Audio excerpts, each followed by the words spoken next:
നമസ്കാരം സുഹൃത്തുക്കളെ, ജോയാണ്. ഞാൻ സംസാരിക്കാൻ വന്ന വിഷയം മുഖ്യധാരയിൽ ഇപ്പം നിൽക്കുന്ന എമ്പുരാൻ തന്നെ. ഈ എമ്പുരാൻ്റെ അണിയറ പ്രവർത്തകരെ ഇത് ഓൾറെഡി പ്ലാൻ ചെയ്ത് വന്നതാണ്. അവർ ഈ സിനിമയ്ക്ക് മുമ്പേ തന്നെ ഈ സിനിമയ്ക്ക് ഭയങ്കരമായ രീതിയിലുള്ള റീച്ച് കിട്ടത്തക്ക രീതിയിലുള്ള എല്ലാ കാര്യങ്ങളും പ്ലാൻ ചെയ്ത് വന്നു. പിന്നീട് ഇതൊരു കോൺട്രവേഴ്സിയിലോട്ടാകുമ്പോൾ നമ്മളൊക്കെ ഓർക്കും, അയ്യോ ഇവരാണ്, ഇതൊന്നും അല്ലെന്ന്, ഇവരങ്ങോട്ടൊക്കെ ഒരിടത്തും വിളിച്ചിരിപ്പില്ല. ഇതിവർ പ്ലാൻ ചെയ്ത് വന്നിരിക്കുന്ന ഒരു വിഷയത്തെപ്പറ്റി നമുക്ക് ഇന്നതൊക്കെ നടക്കുമെന്ന് പ്ലാൻ ചെയ്ത് അത് ഫേസ് ചെയ്യാൻ റെഡി ആയിട്ടാണ് വരുന്നെങ്കിൽ പിന്നെ എന്തുകൊണ്ട് പേടിക്കാൻ എന്ന് പറഞ്ഞേ ഉള്ളൂ. ഇപ്പം നട്ടലുകളുടെ വലിയ തമ്പുരാൻ, അല്ലെങ്കിൽ എന്താ പറയുന്നത്, നിലപാടുകളുടെ രാജകുമാരൻ എന്നൊക്കെ പറയുന്ന ആളല്ലേ. ഒന്ന് പറഞ്ഞാൽ അപ്പം നിലപാട് പറഞ്ഞുകൊണ്ടിരിക്കുന്ന ആളായി പൃഥ്വിരാജ്. എന്തേ വരാത്ത തന്നെ? വേറൊന്നും അല്ലെന്നേ, ഇങ്ങനെ ഭയപ്പെട്ടെന്നിരിക്കുന്നില്ല. ഇങ്ങർക്കിതൊക്കെ അറിയാം. മുരളി ഗോപിക്കും ഇങ്ങർക്കൊക്കെ ഇതിനെപ്പറ്റി അറിയാം. അവർ ഈ ഒരു സിനിമയ്ക്കകത്ത് ചർച്ച ചെയ്യത്തക്ക രീതിയിൽ കോൺട്രവേഴ്സി ആകാനായിട്ട് കുറേ കാര്യങ്ങൾ അവർ ഒപ്പിച്ചു വെച്ചു. അത് നമ്മളൊക്കെ ഇരുന്നുകൊണ്ട് പറഞ്ഞുകൊണ്ടിരിക്കുന്നു. അവരത് ഓൾറെഡി പ്ലാൻ ചെയ്ത് വെച്ചതായതുകൊണ്ട് അവരതിനെ ഫേസ് ചെയ്യാൻ റെഡിയാണ്. അവർ പെട്ടിൽ പൈസ വീഴുന്നത് എണ്ണിക്കൊണ്ടിരിക്കുകയെന്നേ, അല്ലാതെ എന്തോന്നാ. ഇപ്പോൾ ഒന്ന് ഓർത്ത് നോക്കിക്കേ, മുഖ്യധാരാ മാധ്യമങ്ങൾ മുഴുവൻ ചർച്ച ചെയ്യുന്ന എമ്പുരാനല്ലേ. എല്ലാ മാധ്യമങ്ങളിലും നേരം വെളുപ്പം വൈകിട്ട് വരെ ചാനലുകൾ, പത്രങ്ങൾ മുഴുവൻ ഇത് നോർത്ത് ഇന്ത്യയിലും എല്ലായിടത്തും സംഘപരിവാറിൻ്റെ പത്രങ്ങൾ എഴുതുന്നു, സംഘപരിവാറിൻ്റെ ആൾക്കാർ എഴുതുന്നു, ഇതിൻ്റെ ക്രിസ്ത്യൻ സമുദായത്തിലെ ആൾക്കാർ എഴുതുന്നു, അതോടൊപ്പം മറ്റേ മുസ്ലിം സമുദായത്തിലെ ആൾക്കാർ എഴുതുന്നു. അന്ന് ഗുജറാത്തിൽ നടന്ന വിഷയം എന്താണെന്ന് പറഞ്ഞാൽ അവർ ചർച്ച ചെയ്യുന്നു. ഇതൊക്കെ തന്നെയാണ് അവരുദ്ദേശിക്കുന്നത്. പറഞ്ഞ് ഇത് ഏറ്റവും മുകളിൽ നിൽപ്പില്ലേ, ഇതല്ലേ പറഞ്ഞുകൊണ്ടിരിക്കുന്നത്. മനുഷ്യർ ഇത് മാത്രമേ ഇപ്പോൾ സംസാരിക്കുന്നുള്ളൂ. വീട്ടിൽ അരി മേടിക്കണമെന്ന് പോലും ആർക്കും അറിയണ്ടല്ലോ. എമ്പുരാൻ പെട്ടി കാശ് വീഴാനായിട്ടേ മലയാള സിനിമയ്ക്ക് താങ്ങാൻ പറ്റുന്നതിലൊക്കെ വലിയ ബജറ്റിൽ ഈ സിനിമ കൊണ്ടുവരാൻ പോവുകയാണ്. ഇതിനെ എങ്ങനെയാണ് അപ്പോൾ കൊണ്ടുവരാനും, അത്രയും വലിയ ബജറ്റിൽ കൊണ്ടുവരാൻ ഉദ്ദേശിക്കുന്ന തിരിച്ചു പിടിക്കാനുള്ള ഐഡിയയും കൊണ്ട് തന്നെ അത് ഇറക്കിയത്. പാൻ ഇന്ത്യൻ ലെവലിലേക്ക് ഈ സിനിമ കൊണ്ടുവരാനായിട്ട് പ്ലാന്. ഇപ്പോൾ പൃഥ്വിരാജ് കുറേ നാളായിട്ട് ഇപ്പോൾ ഈ പറയുന്ന നാടുകളിൽ മുഴുവൻ നടന്ന് തെലുങ്കിലും ഹിന്ദിയിലും ഒക്കെ അഭിനയിച്ച് മൾട്ടി സ്റ്റാറായിട്ട് അങ്ങ് പൊക്കോണ്ടിരിക്കുകയല്ലേ. അദ്ദേഹത്തിന് വലിയ പ്ലാൻ ഉണ്ടെന്നേ. അദ്ദേഹത്തിൻ്റെ സിനിമ ചർച്ച ചെയ്യപ്പെടണം, അദ്ദേഹം നമ്പർ 1 സംവിധായകനാകണം, ഇതൊക്കെ ആയിരിക്കും അദ്ദേഹം ഉദ്ദേശിക്കുന്നത്. പക്ഷേ എന്തൊക്കെ തന്നെയാണെങ്കിലും ഇദ്ദേഹമായിട്ട് എടുത്തിട്ട് അമ്മാനെ ആടുന്നത് നമ്മളെപ്പോലുള്ള പാവങ്ങളെയാണല്ലോ എന്നുള്ള സങ്കടമേ ഉള്ളൂ. ഇപ്പം ആ സിനിമയ്ക്കകത്ത് അവർ കോൺട്രവേഴ്സി ഉണ്ടാവും, അതിന് വേണ്ടിയിട്ട് അവരങ്ങനെയുള്ള കാര്യങ്ങൾ ഒപ്പിച്ചു. ഇപ്പം മാർക്കറ്റിങ്ങിന് ഒരു പൈസ പോലും ആവശ്യം വരുന്നില്ല. എല്ലാ നിമിഷവും എല്ലാ ആൾക്കാരും ഇപ്പം സോഷ്യൽ മീഡിയയിലൊക്കെയുള്ള ഓരോ വ്യക്തികളും ഓരോ ദിവസം പോസ്റ്റ് ഇടുന്നു, ചർച്ച ചെയ്യുന്നു. ഞാനിപ്പോൾ ഇതിനകത്ത് ഈ ക്രിസ്ത്യൻ സമുദായത്തിനെ ബന്ധപ്പെട്ടുള്ള 2-3 കാര്യങ്ങൾ പറയാൻ വേണ്ടി വന്നു. അപ്പോൾ എൻ്റെ ഒരു എൻ്റെ ഒരു രീതി കണ്ടോ, അങ്ങനെ പലരെയും പല ആറ്റിറ്റ്യൂഡിലാണ് അതിന് വരുന്നത്. അത് തന്നെ അവർ ഉദ്ദേശിക്കുന്നുള്ളൂ. ഏത് ആറ്റിറ്റ്യൂഡിലായാലും കുഴപ്പമില്ല, ആർക്ക് ഏത് ആറ്റിറ്റ്യൂഡിലായാലും വേണമെങ്കിലും വരാം. പക്ഷേ പറയുന്ന എമ്പുരാനെ പറ്റി ആയിരിക്കണം. അത് കാണാനായിട്ട് ആൾക്കാർക്ക് ആകാംക്ഷ ഉണ്ടാകണം, ക്യൂരിയോസിറ്റി ഉണ്ടാകണം. അതേ ഉള്ളൂ ഇതിൻ്റെ സംവിധായകനും ഈ പറയുന്ന ആളൊക്കെ ചിന്തിച്ചിട്ടുള്ളൂ. ഇപ്പം ഇതിൽ ഏറ്റവും വലിയ ഒരു സങ്കടം എന്ന് പറയുന്നത്, ഇപ്പോൾ ഇവരുടെ അമ്മച്ചി അവിടെ ഇരുന്നുകൊണ്ട് പറയുന്നുണ്ട്, അയ്യോ ഞങ്ങളുടെ സുഖമായിട്ടന്നെ അങ്ങനെ വളർത്തി, ഇവർ മാത്രമേ ഭൂമി മക്കളെ വളർത്തിയിട്ടുള്ളൂ. കേരളത്തിൽ അല്ലെങ്കിൽ മലയാള സിനിമയിൽ ഇത്രയും നല്ല 2 മക്കളുള്ളത് ഇവർക്ക് മാത്രമേ ഉള്ളൂ. കേരളത്തിലതെ, ഇന്ത്യയിലതെ, ലോകത്തിലവരേ ഉള്ളൂ, വേറെ ആരുമില്ല. വേറെയുള്ളവരെല്ലാം മക്കളെ വളർത്തുന്നില്ലല്ലോ. അതുകൊണ്ട് അതങ്ങോട്ട് അങ്ങോട്ട് ഞങ്ങൾ വലിയ കുടുംബമാണ്, അവർക്ക് തൊണ്ട കീറി അല്ലെങ്കിൽ എന്നെ അണ്ണാക്ക് കീറി വർത്താനം പറഞ്ഞ് തോപ്പിക്കാനൊക്കെ പറ്റും എല്ലാവരും. അവരെല്ലാവരെയും സംസാരിച്ച് ഒതുക്കി അവരുടെ മോൻ ഇവിടെ ഒളിച്ചു വരിപ്പുണ്ട് അങ്ങ് പറഞ്ഞ് മോൻ ഒളിച്ചിരിക്കുന്നില്ല, മോൻ ഇരുന്ന് കാശ് എണ്ണിക്കൊണ്ടിരിക്കുക, പൈസ കയറി വരുന്ന ആൾ, ഇതെല്ലാം കളിയും കണ്ടുകൊണ്ടിരിപ്പുണ്ട്. വേറെ വലിയ വിഷയങ്ങൾക്ക് വലിയ നിലപാടും കൊണ്ട് പറയുന്ന ആളുകൾ. ഇപ്പം നമ്മളിപ്പോൾ ഇതിനെപ്പറ്റി രോഷമായിട്ട് പറയുന്നതല്ലേ.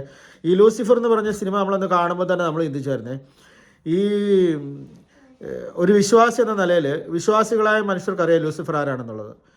അപ്പോൾ സ്വർഗത്തിൽ നിന്ന് ശപിക്കപ്പെട്ടു പോയ ഒരു മാലാഖയെ ഉയർത്തി കാണിച്ചുകൊണ്ട് അതിൻ്റെ പേരിട്ടിട്ട് കേരളത്തിലെ ഏറ്റവും കൂടുതൽ ജനങ്ങൾ, ഇപ്പോൾ കേരളത്തിൽ നിന്നല്ല ഇന്ത്യയിലെ തന്നെ എല്ലാവരും ഇഷ്ടപ്പെടുന്ന ഒരു നടനാണ് മോഹൻലാൽ. അദ്ദേഹത്തിനെയൊക്കെ മോഹൻലാലിനെ ഒരിക്കലും ഞങ്ങൾ എന്ന് പറഞ്ഞാൽ ആരും പറയത്തില്ല. നമ്മുടെ ലാലേട്ടൻ അങ്ങനെയല്ലേ, ലാലേട്ടനായി മാറി കുറേ കാലമായിട്ട്. അദ്ദേഹത്തിന് എല്ലാവർക്കും ഒരു കുടുംബത്തിലെ അംഗത്വം, മമ്മൂക്ക ലാലേട്ടനൊക്കെ ആയി മാറിയില്ലേ അവർ, എത്രയോ കാലങ്ങളായി. അവരെ കുടുംബാംഗങ്ങളെ പോലെയാണ് കാണുന്നത്. ഒരു മതത്തിൻ്റെ പേരിലോ അല്ലെങ്കിൽ അവരുടെ സിനിമയുടെ പേരിലോ ഒക്കെ ചുമ്മാ ഈ ഫാൻസ് അസോസിയേഷനെ കുറച്ച് പിള്ളേർ കിടന്ന് വഴക്കുണ്ടാക്കുന്നത് എല്ലാ വ്യക്തികൾക്കും അവരോട് ഇഷ്ടമാണ്. അവരങ്ങനെ നിന്നിട്ടുള്ളൂ. ഇപ്പം മോഹൻലാലൊക്കെ തന്നെയാണെങ്കിൽ ഇപ്പം തിലകൻ സാറൊക്കെയുള്ള വഴക്ക് നടന്ന സമയത്തൊക്കെ ആണെങ്കിലും എല്ലാവരും വിമർശിക്കുന്ന തിലകൻ സാറ് ലാലൻ്റെ മോനെ പോലെയാണെന്ന് പറയുന്നത് കണ്ടോ. ലാലേട്ടൻ അതേസമയം അമ്മയുടെ കൂടെ നിൽക്കുകയും തിലകൻ സാറിനോട് വഴക്കുണ്ടാക്കുമ്പോൾ തിലകൻ സാറ് പറയുന്നുണ്ട്, ഇങ്ങനെ പ്രാവശ്യം വന്നപ്പോൾ ഇങ്ങനെ കൈയൊക്കെ കണ്ടിങ്ങനെ ഞാൻ എന്നെ ചെയ്യുന്നു. മോഹൻലാലിന് ഒച്ച നഷ്ടപ്പെട്ടു എങ്കിലും അവർക്ക് ഇഷ്ടമാണ്. നമുക്കറിയാം പുള്ളിക്കാരൻ അങ്ങനെയാണ്, ആരെയും വേദനിപ്പിക്കാതെ അല്ലെങ്കിൽ എന്നാ പറയുന്നത് വലിയ കോൺട്രവേഴ്സിയിലോട്ടൊക്കെ പോകാതെ അവരങ്ങനെ നിൽക്കുന്നു. അമ്മയുടെ മീറ്റിങ്ങിൽ അന്ന് വലിയ പ്രശ്നങ്ങളുണ്ടായ സമയത്ത് മോഹൻലാലും മമ്മൂട്ടിയും പേപ്പറിൽ എഴുതിക്കൊണ്ട് വരച്ചൊക്കെ ഇരിക്കുന്ന കണ്ടല്ലേ. അവർക്കൊരു പരിധി കൂടുതലായിട്ട് ഇങ്ങനെ ഒരു ഒരു ഒരു ഇഷ്യൂസിലോട്ടൊന്നും പോകാൻ ആഗ്രഹമുള്ളവരല്ല. അവരങ്ങനെ വരണമെന്ന് നമ്മൾ ആഗ്രഹിക്കുന്നുമില്ല. ഇപ്പം ഇതുണ്ട് ഇതിനകത്തൊക്കെ ഈ മുരളി ഗോപിയുടെയും ഈ പൃഥ്വിരാജിൻ്റെയൊക്കെ അജണ്ടയ്ക്കകത്ത് പാവം മോഹൻലാലും കൂടെ അതിനകത്ത് പോയിട്ട് പുള്ളിക്കാരന് ബുദ്ധിമുട്ടുണ്ടായി. കുറേ പേരുടെ ചീത്തവിളി അദ്ദേഹം കൂടെ കേൾക്കേണ്ടതായിട്ട് വരിക. അദ്ദേഹമൊക്കെ ഒരു സംവിധായകൻ്റെ നടൻ എന്നറിയപ്പെടുന്ന ഒരാളാണ്. ഇത്രയും വലിയ നടനായിട്ടും ആരോടും ഒരു ഡിമാൻഡ് പറയാതെ എന്താണ് സാർ നിങ്ങൾക്ക് വേണ്ടത് സംവിധായകനോട് ചോദിച്ചാൽ അങ്ങനെ ചെയ്യുന്ന ഒരാളാണ്. അപ്പോൾ അദ്ദേഹമൊക്കെ ഇവരെയൊക്കെ വിശ്വസിച്ചാണ് പുതിയ തലമുറയുടെ ആളല്ലേ പൃഥ്വിരാജൊക്കെ. അപ്പോൾ അദ്ദേഹത്തിനൊക്കെ അല്ലെങ്കിൽ മുരളി ഗോപിയൊക്കെ ഇപ്പം ഒക്കെ ഇവരൊക്കെ പറയുന്നത് ശരിയായിരിക്കും ചിന്തിച്ച് അവരങ്ങോട്ട് അഭിനയിച്ചതാണ്. അപ്പോൾ ഇത് വന്നപ്പോൾ കണ്ടോ എവിടെ എത്തി എന്നുള്ളത്. മോഹൻലാലിനൊക്കെ അങ്ങനെ കാശിന് വേണ്ടി നിൽക്കേണ്ട ആളൊന്നുമല്ല. അദ്ദേഹം എത്രയോ കാലങ്ങളായിട്ട് അദ്ദേഹത്തിന് പ്രൊഡക്ഷനും ഉണ്ട്, എല്ലാം ഉണ്ട്. അദ്ദേഹത്തിനത് അങ്ങനെ പൈസയ്ക്കൊന്നും വേണ്ടി ഇങ്ങനെയുള്ള എന്തെങ്കിലും ചെയ്യേണ്ട കാര്യമില്ല. ഇതൊക്കെ തെറ്റിദ്ധരിപ്പിക്കപ്പെട്ടു എന്ന് തന്നെ നമ്മൾ ചിന്തിക്കുന്നത്. പിന്നെ എന്നറിയോ, പൃഥ്വിരാജിനെയൊക്കെ സംബന്ധിച്ച് അവർക്കൊക്കെ അറിവ് കൂടി, അവരൊക്കെ ഭയങ്കരന്മാരാണ്. നമുക്കൊക്കെ തൊടാൻ പറ്റുന്ന വലിയ വലിയ നക്ഷത്രങ്ങളാണ് അവരെയൊന്നും തൊടാൻ പറ്റത്തില്ലാത്ത വലിയ. ഇപ്പോൾ അവരുടെ ഭാര്യ കഴിഞ്ഞ ദിവസം പോയി പണി നോക്കണമെന്ന് എന്താ പറഞ്ഞ് തരത്തിൽ പോയി കളിക്കണമെന്നൊക്കെ പറഞ്ഞ് സംസാരിക്കുന്നത്. അവരുടെ അമ്മ പറയുന്നത് കണ്ടില്ലേ, ഞങ്ങൾ ഭയങ്കര കുടുംബമാണ്, ഞങ്ങളുടെ കുടുംബത്തിൽ വീട് ആർമിക്കാർ, അവർ ഇവർ, ഞങ്ങൾക്ക് അവിടുത്തെ ബന്ധങ്ങൾ, ഇവിടുത്തെ വലിയ ബന്ധങ്ങൾ എന്നൊക്കെ പറഞ്ഞ് അവരുടെ മകൻ്റെ ഭാഗത്തു നിന്നുണ്ടായ ഒരു തെറ്റ് അല്ലെങ്കിൽ അവരുടെ മകൻ്റെ ഭാഗത്തു നിന്ന് ഒരു കുഴപ്പമുണ്ടായെന്ന് അവർ മനസ്സിലാക്കുന്നില്ല. ആവിഷ്കാര സ്വാതന്ത്ര്യം എന്നും പറഞ്ഞുകൊണ്ടേ ഇപ്പം ഇവരുടെ ഈ മകൻ എന്ന് പറയുന്ന ആൾ ചുമ്മാ സുഖേട്ടൻ്റെ മകൻ എന്ന് പറയുന്ന പോലെ അല്ലല്ലോ. ജനം അല്ലെങ്കിൽ ഈ ചെറുപ്പക്കാർ മുഴുവൻ ഇഷ്ടപ്പെടുന്ന റോൾ മോഡലാക്കാൻ കൊതിക്കുന്ന ഒരു നടനാണ്, സംവിധായകനാണ്. അദ്ദേഹം പറയുന്ന ഒരു കാര്യം അത് ചിലപ്പോൾ അത് തെറ്റാണെങ്കിലും ശരിയാണെങ്കിലും ചിലരങ്ങോട്ട് അല്ലെങ്കിൽ ഒരു കുറച്ച് പേരെങ്കിലും അതങ്ങ് അനുകരിച്ചെന്ന് വരാം. ഇപ്പം നമ്മൾ കാണാൻ പറ്റില്ല ചില നടന്മാരൊക്കെ സിഗരറ്റ് വലി നിർത്തുമ്പം സിഗരറ്റ് വലി അവരുടെ പ്രിയപ്പെട്ട അല്ലെങ്കിൽ അവരെ സ്നേഹിക്കുന്ന ആൾക്കാർ ഉപേക്ഷിക്കുന്നതും, ചിലർ വലിക്കുന്ന കാണുമ്പോൾ ചില സിനിമയ്ക്കകത്ത് വലിക്കുന്ന കാണുമ്പോൾ അത് വലിക്കുന്നു എന്നൊക്കെ പറയുന്ന പോലുള്ള അവസ്ഥയാണ്. അപ്പോൾ അതേപ്പറ്റിയൊരു ചർച്ചയ്ക്ക് എൻ്റെ മോനെ ഒറ്റപ്പെടുത്താൻ ശ്രമിക്കുന്ന എൻ്റെ മോൻ എങ്ങനെ എങ്ങനെയാണെന്ന് പറയുന്ന പോലെ 2 പടം എടുത്ത് എന്നത് മറ്റേ പടത്തിനകത്ത് ഈശോ എന്ന് അയാളുടെ പേരിട്ടിട്ട് അയാൾ എന്നാക്കാൻ ആവശ്യങ്ങൾ പറയുന്നു. ലൂസിഫറിനകത്ത് വില്ലനെ വെടിവെച്ച് കൊല്ലാനായിട്ട് നീ ചെകുത്താൻ വേദം ഓതുന്നത് കേട്ടിട്ടുണ്ടോ എന്ന് ചോദിച്ചുകൊണ്ട് വചനം പറഞ്ഞുകൊണ്ട് വെടിവെച്ച് കൊല്ലുന്നു. ഇപ്പോൾ ഈ വചനമൊക്കെ ഇങ്ങനെ എന്തെങ്കിലും ദുരുപയോഗം ചെയ്യാനാണോ മറ്റുള്ളവരെ കൊല്ലാൻ ഉപയോഗിക്കാനാണോ, ഇതൊക്കെ വല്ല ബോധമുണ്ടോ ഈ പറയുന്ന മുരളി ഗോപിക്കും ഇങ്ങേർക്കുമൊക്കെ? കോടാനുകോടി ജനങ്ങളെ ആശ്വാസവും അല്ലെങ്കിൽ രോഗശാന്തിയും അതുപോലുള്ള തകർച്ചയിൽ നിന്നൊക്കെ രക്ഷപ്പെടാനായിട്ട് ദൈവവചനം ഉപയോഗിക്കുന്നുണ്ട്. ദൈവവചനം വിശ്വാസികൾക്ക് ദൈവം അതിൽ വചനമുണ്ടായിരുന്നു, വചനം ദൈവമായിരുന്നു എന്ന് പറഞ്ഞ് പ്രാർത്ഥിക്കുന്ന ജനമാണ്. ആ ജനത്തിൻ്റെ വചനത്തിനെ എടുത്താണ് ഇവർ കാണിക്കുന്നത്. അപ്പം ഇതുപോലെ തന്നെ ഞാൻ പറഞ്ഞത്, നമുക്കറിയത്തില്ലാത്ത ഒരു ഗ്രന്ഥങ്ങളെപ്പറ്റി അല്ലെങ്കിൽ ഒരു മതത്തെപ്പറ്റി അല്ലെങ്കിൽ അവരുടെ പ്രാർത്ഥനയെപ്പറ്റി നമ്മളെങ്ങനെ പറയും? നമുക്കെന്തും പറയാമോ? നമുക്കറിയത്തില്ല അവിടെ നടക്കുന്നത് എങ്ങനെയാണെന്നുള്ളത്. ഒരു ബുക്ക് പോലെ വായിക്കാനുള്ളൂ. ഇപ്പം ഞാൻ പറയട്ടെ, കേരളത്തിൽ ജനിച്ചിടത്തോളം ഇപ്പം ഞാനൊക്കെ മഹാഭാരതം അല്ലെങ്കിൽ ഭഗവത്ഗീത, രാമായണം ഇതിനെപ്പറ്റിയൊക്കെയുള്ള കഥകൾ നമ്മൾ കേട്ടും കണ്ടും ഒക്കെ നമുക്കറിയാം. അപ്പോൾ അത് അങ്ങനെ നമുക്ക് പറയുന്നത് പോലെ അല്ലെങ്കിൽ ശ്രീരാമൻ, ലക്ഷ്മണൻ, അപ്പം ഈ പറയുന്ന പോലെ നമുക്ക് മഹാഭാരതത്തിൽ കൗരവർ, പാണ്ഡവർ, ഇതെല്ലാം നമുക്കൊരു കഥകൾ പോലെ പറയാൻ പറ്റും. ഇപ്പോൾ ഞാൻ ഒരു ക്രിസ്ത്യാനിയായ എനിക്ക് അതൊരു കഥകളായിട്ടേ പറയുള്ളൂ.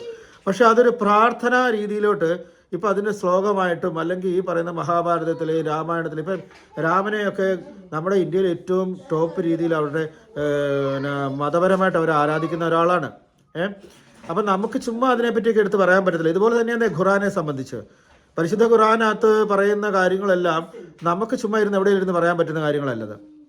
അറിയത്തില്ലാത്ത ആൾക്കാർ അതേപ്പറ്റി പറയാതിരിക്കുന്നതല്ലേ നല്ലത്. ഇപ്പോൾ അത് തന്നെയാണ് ബൈബിളിൻ്റെ വചനങ്ങളെന്ന് പറയുന്നത്.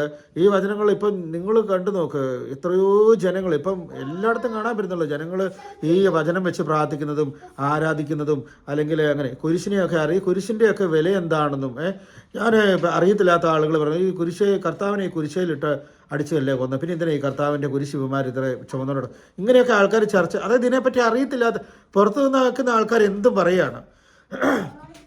അങ്ങനെ നമ്മൾ എന്ന് പറഞ്ഞ പോലെ ഇപ്പോൾ സിനിമയ്ക്കകത്തോട്ട് ഇപ്പം ഞാൻ പറഞ്ഞില്ലേ വില്ലനെ കൊല്ലാനായിട്ട് വചനം എടുത്ത് ഉപയോഗിക്കുക. അതായത് ഇതിനകത്ത് ഇങ്ങനെ ഒരു നല്ല വചനം എഴുതി വെച്ചിട്ടുണ്ട്.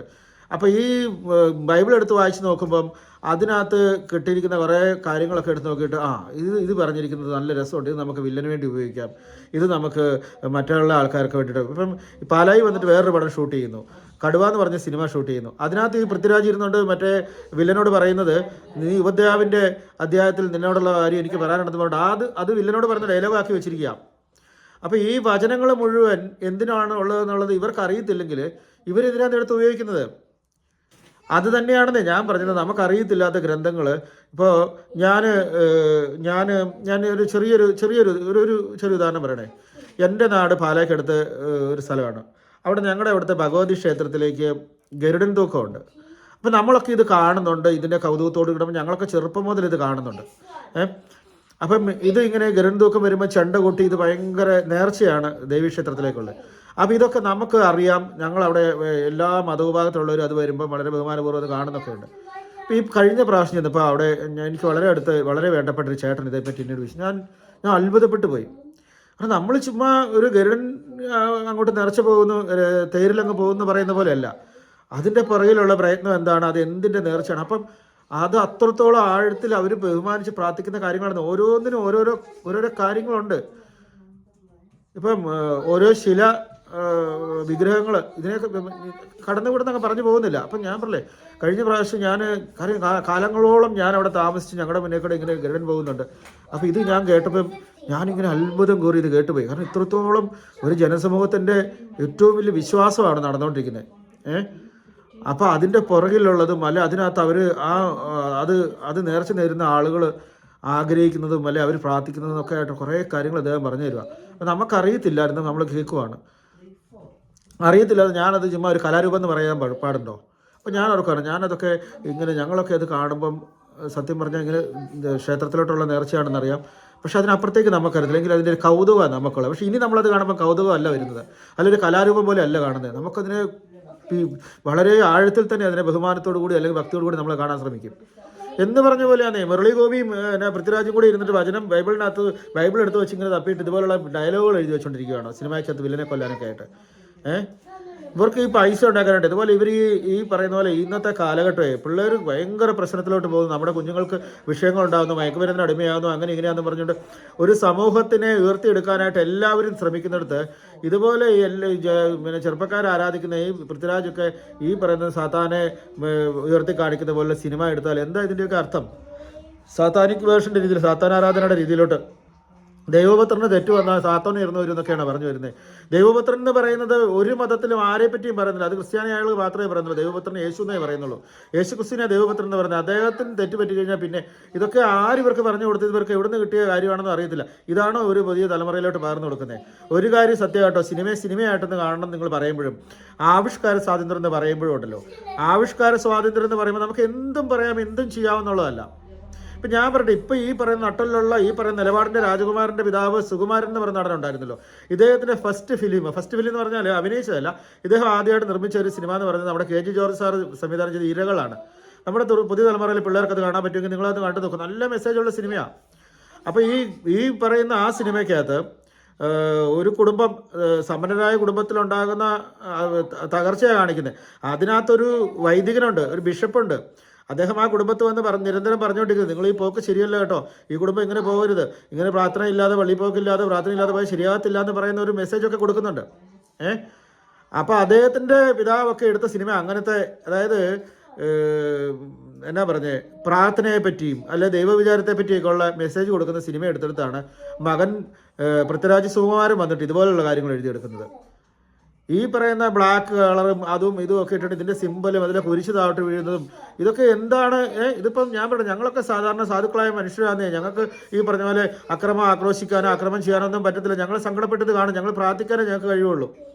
ഞങ്ങളൊക്കെ പറഞ്ഞു പോകുന്നു. പിന്നെ ചെറുപ്പക്കാരൻ ഇതൊന്നും കണ്ട് ഇതിൻ്റെ ഒന്നും പുറകെ പോകരുതെന്ന്. ഇപ്പം ഞാനൊരു കാര്യം പറയാം, ഈ പണ്ട് ഞങ്ങളൊക്കെ ലിറ്ററേച്ചർ പഠിച്ചുകൊണ്ടിരുന്നപ്പോഴേ പാരഡൈസ് ലോസ്റ്റ്, പാരഡൈസ് റീഗൈൻഡ്, അങ്ങനെ 2 പോയം ഉണ്ടായിരുന്നു. നമ്മുടെ ജോൺ മിൽട്ടൺ എന്ന് പറയുന്ന ഒരു കവി എഴുതിയതാണ്. അപ്പോൾ ഈ പറയുന്ന 16-ാം നൂറ്റാണ്ടിലും മറ്റും എഴുതിയിരിക്കുന്ന ഒരു കവിത 10,000, അതിൻ്റെയൊക്കെ സംഭവം എന്ന് പറഞ്ഞാൽ 10,000 ലൈൻസാണ് ആ പാരഡൈസ് ലോസ്റ്റിന്, സ്വർഗം, അതായത് നഷ്ടപ്പെട്ട സ്വർഗം. അപ്പോൾ അതിനകത്ത് പറയുന്ന എന്താ, ഈ സ്വർഗം നഷ്ടപ്പെട്ടത് ആദ്യം നമ്മുടെ ഇവർ പറയുന്ന ഈ ലൂസിഫറിനാണ്, പിന്നെ നഷ്ടപ്പെട്ടത് ആദം ഹവ്വായ്ക്കാണ്. അതിനെ ബന്ധപ്പെട്ടാണ് ആ കവിത പോകുന്നത്. 10 വാള്യത്തിൽ മറ്റും എഴുതിയിരിക്കുന്നത്. ആ കവിത എഴുതിയ കാലഘട്ടങ്ങളിൽ യൂറോപ്പ് മുഴുവൻ ഒരു പ്രത്യേക രീതി പോയി എന്നാണ് പറയപ്പെടുന്നത്. അതായത് വിശ്വാസം നഷ്ടപ്പെടുന്നു ജനത്തിനൊരു വിശ്വാസം നഷ്ടപ്പെട്ടു, ദൈവം, അതായത് പരദീസം നമുക്ക് നഷ്ടപ്പെട്ടു, നമ്മൾ പുറത്താക്കപ്പെട്ടു എന്നൊരു, പ്രത്യേകിച്ച് കവിതയൊക്കെ നമ്മളെ വല്ലാതെ സ്വാധീനിക്കുന്നേ. അന്ന് കാലത്ത് ആ മീഡിയം അത് വായിച്ച ജനങ്ങൾക്ക് അങ്ങനെ ഒരു സംഭവം ഉണ്ടാകുന്നു. പിന്നീട് ജോൺ മിൽട്ടൺ തന്നെ പാർഡേസ് റീഗെയിൻഡ് എന്ന് പറഞ്ഞൊരു കവിത എഴുതാൻ നിർബന്ധിക്കപ്പെട്ട് അദ്ദേഹം എഴുതി ഈ ഒരു അവസ്ഥ കണ്ടപ്പം. അതായത് നഷ്ടപ്പെട്ട സ്വർഗം എഴുതിയിട്ട് വീണ്ടും പാർഡേസ് റീഗെയിൻഡ്, സ്വർഗം തിരിച്ചു കിട്ടിയെന്നുള്ള രീതിയിൽ എഴുതി പാർഡേസ് റീഗെയിൻ. അപ്പം അങ്ങനെയൊക്കെയുള്ള സന്ദർഭം ഞാൻ പറയേ. അപ്പം നമ്മൾ മനസ്സിലാക്കുന്നറിയോ, ജനത്തെ സ്വാധീനിക്കുന്നത് നമ്മളിതിപ്പോൾ ആർട്ടാണ്, കലയാണ്, നാടകമാണ്, അതാണ് ഇതാണ്, കല പോലെ എന്നൊക്കെ പറഞ്ഞാലും ഉണ്ടല്ലോ, ഇത് കാണുന്ന ജനത്തിനെ ഇതൊക്കെ സ്വാധീനിക്കുന്നേ. അപ്പോൾ ആ രീതിയിലൊക്കെ ഒന്ന് നോക്കി കണ്ട് വേണ്ട ഈ കാര്യങ്ങൾ ചെയ്യാനായിട്ട്. ആരെയും പറ്റി എങ്ങനെയും പറയുന്നില്ല. ഇപ്പം ഹിന്ദു മതവിശ്വാസികൾക്ക് മുറിവേക്കുന്ന രീതിയിൽ അതിനകത്ത് എന്തോ കാണിച്ചു എന്ന് പറയുന്നു. അതേ സമയത്ത് ഞാൻ നോക്കിയിട്ട് ഏറ്റവും മുറിവേക്കുന്നത് മുസ്ലിം വിശ്വാസികൾക്കായിരിക്കും. അതിനകത്ത് കാണിച്ചിരിക്കുന്ന അക്രമം ആരുടെ നേരെ കാണിച്ചിരിക്കുന്നത്. അതിനകത്ത് ചെറുപ്പക്കാരൊക്കെ അത് കണ്ടാൽ അവരുടെ മനസ്സ് തകർന്നു പോവുകയല്ലേ. ഇതൊക്കെ എടുത്ത് കാണിച്ചിട്ട് ഇവർക്കൊക്കെ എന്തിനാ ഇതുപോലുള്ള കോടികൾ.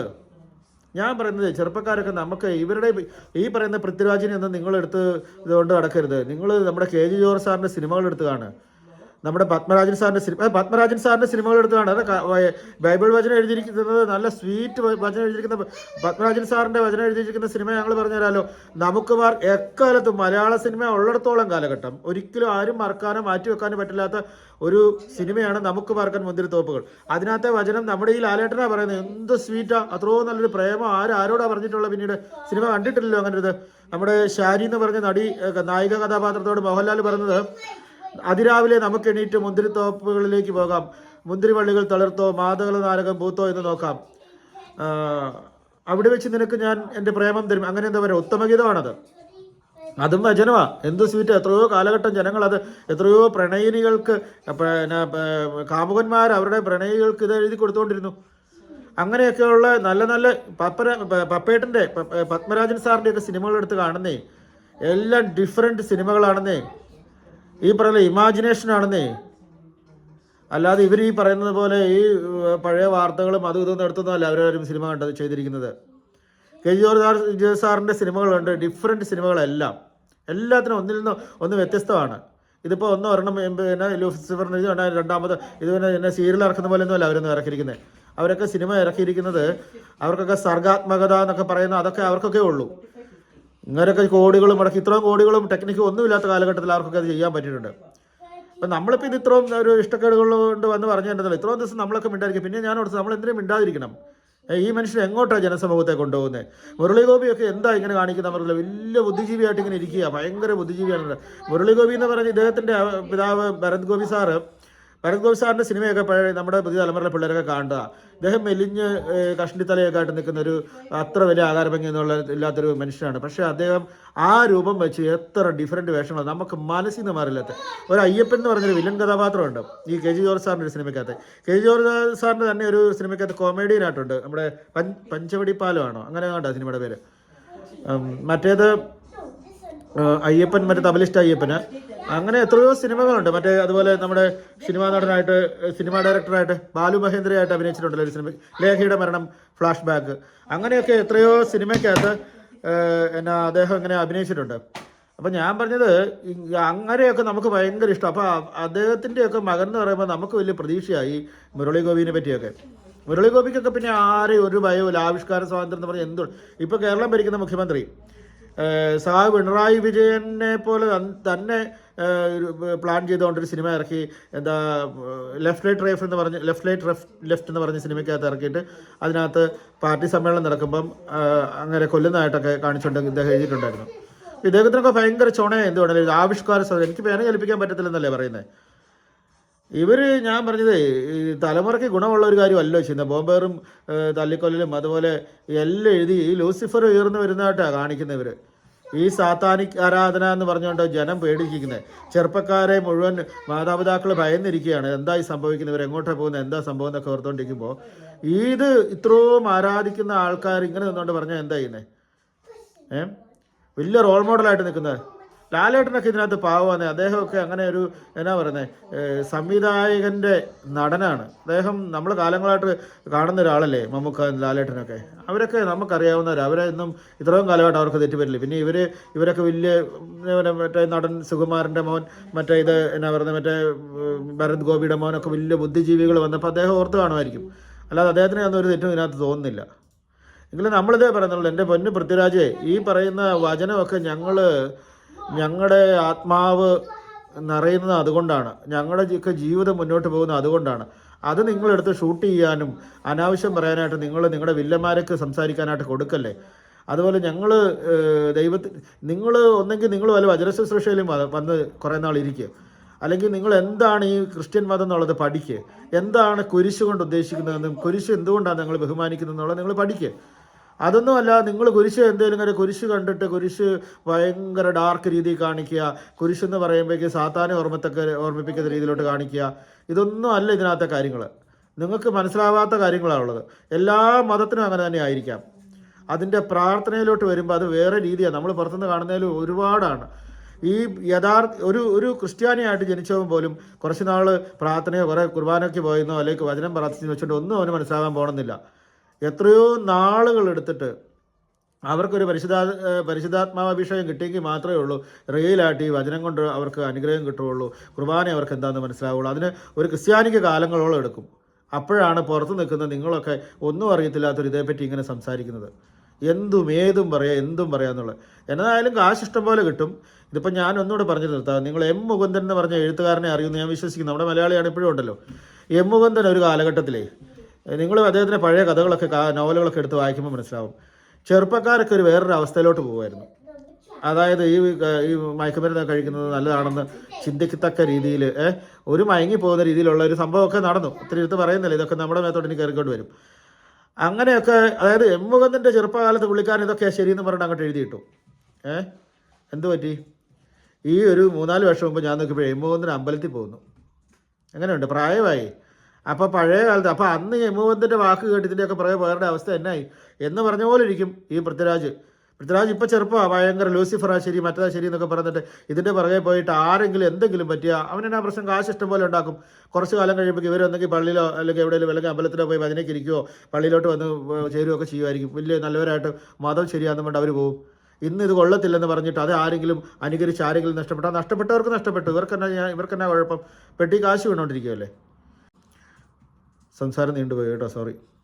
അപ്പോൾ പറഞ്ഞു വന്നുള്ളൂ, എമ്പുരാൻ എന്ന സിനിമ മുഖ്യധാരയെ നിർത്തി കാശ് വാരിക്കൊണ്ടിരിക്കുന്നു.